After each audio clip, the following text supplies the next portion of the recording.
The following is the 6th grade lesson for the 4th of November, 2016. It's spelling test day. Okay, so, first things first, a few reminders. Number one, well, you have a discussion that's due on Monday. Okay, it's already on eCampus. Nice and easy one.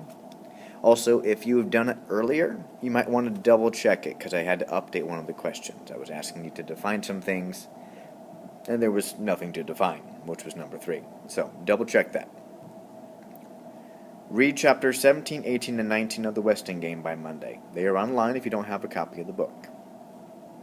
And your reading logs are due next Friday, 11/11. Okay. First thing we did today was we took spelling test number 2, so if you were absent, you will need to make that up. Okay? That has to be before school or after school. We finished discussing Colin Powell by talking about the themes that were running through the works that we read by him.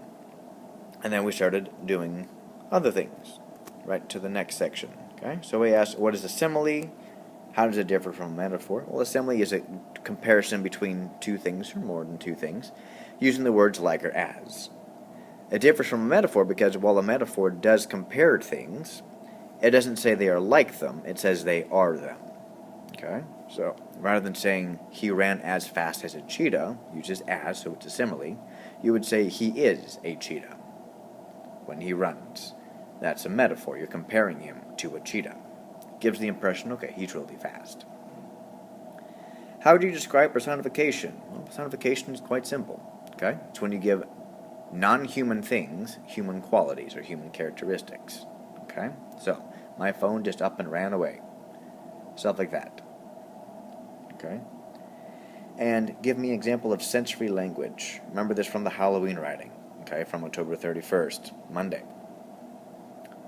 At that time, we were working with sensory detail, sensory language. Okay, sensory language is anything that applies to the 5 senses. So sight, taste, touch, smelling, and feeling.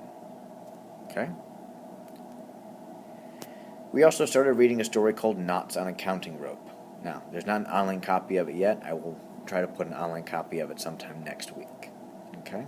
As of that, though, that's pretty much it for today. We didn't get through the whole story. We'll continue that next week sometime.